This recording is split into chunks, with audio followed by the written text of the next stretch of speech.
Hinahanap ako ng quarantine nitong mga mukhang bayawak.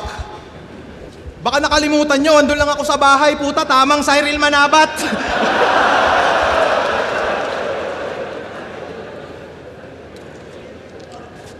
Nakakabitin. Buti pa si Cripply. Ako alam ko, di nyo ko hahanapin ng quarantine. Nakakaingit naman. Tapos, nagdadrama ka, no? Di, naiyak ako, putang ina. Congrats, bigyan kita 20 mamaya. Tangina nyo, what's up mga third generation supremacy? Pinatunayan nyo lang yung akusasyon sa pandarayang utakan. Pustahan, tangina, tong dalawang to nagsulatan. Nagpapasahan kayo ng ideya, Chong. Saksi ako mula noon. Kala mo mayroong depresyon sa dami ng bumubulong. Sa 3GS, may maoy, May banlag. may depression. May tinalo ni Cripply.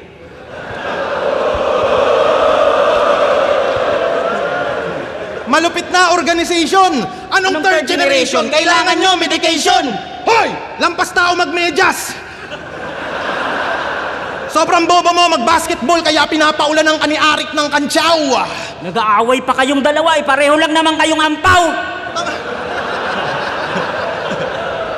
Tangina, ganado lagi mag-basketball. Punong-puno ng energy. Tinalo niya daw si Reaper. Sinong Reaper? Yung Reaper eh. Tanginang to, magaling mag-steal, magaling mag-rebound, mala LeBron James tong gagong to. Kaya di nakapagtataka na si LJ ang idol mo. LJ, ang syota ni LJ pilit niyang sinusulot. Nag-aasam, makasundot at yung kondo maisuot. Ayaw niya daw sa syota niya kasi yung guhit ay lukot. Ulol, alam namin po kini Irish ay supot. Pinagyayabang niya pa dati na si Irish yung number 1. Pinagmamalaki niyang nakuha niyang virgin, yung asawa niya na single mom. Yung asawa mong katulong, na mukhang walang naitutulong, nakakadiring pang gigilan. Yung asawa mo is lakwan, mukhang di mo pinag-isipan. Minor daw yung asawa mo.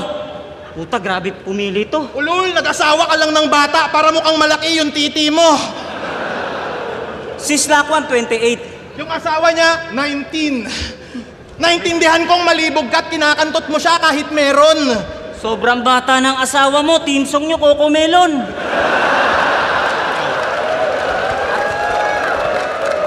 At ikaw, lagi kang dinadamay ni Enigma, kaya karir mo sumigla. Ginagawa niya na dati yan kitoper, vendor ka pa lang ng paminta.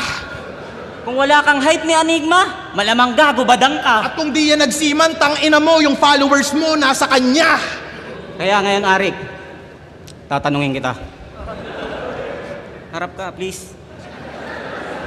Sino ba yung totoo at hindi poser? Sino ba yung pinaka-stupid?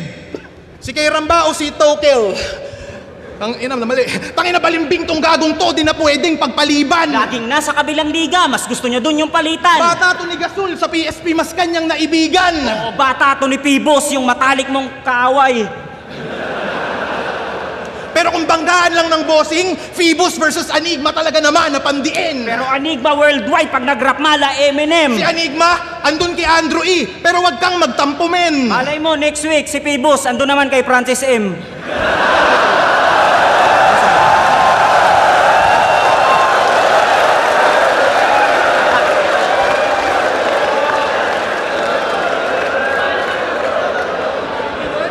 At ang yayabang yung sa mga kanta. Sabi niya, oh, Putang ina nyo, lahat kayo itutumba. Slapan. Tangina mo rin, maglaba ka ng punda. Kasi ang dumi, nakakahiya kita nung FB Live mo, Brad. Kung nagsasalita lang yung punda, sisigaw yon ng nigawat. Ano? Mga dugyot na uligbag, nagpipiling hubog na din to. At dahil sobrang dumi ng punda, wala kaming tulog sa inyo. Mabubugbog, mararighteous one. Basag mukha na itong bad guy. Ngayong natapat ka sa Sailor Man, iiwang kita na may pop eye. Tanggal eyesight, paka black eye. Di usapang ichigo pag iniwang kitang Ngayon bangkay. nagbabalik aking apoy, kayo tatanggap ng backfire. Tingin nila sa COVID ay sunshine. Parang mga nurse sila, that's right. Dahil Dahil kung walang pandemic, mawawala kayong spotlight.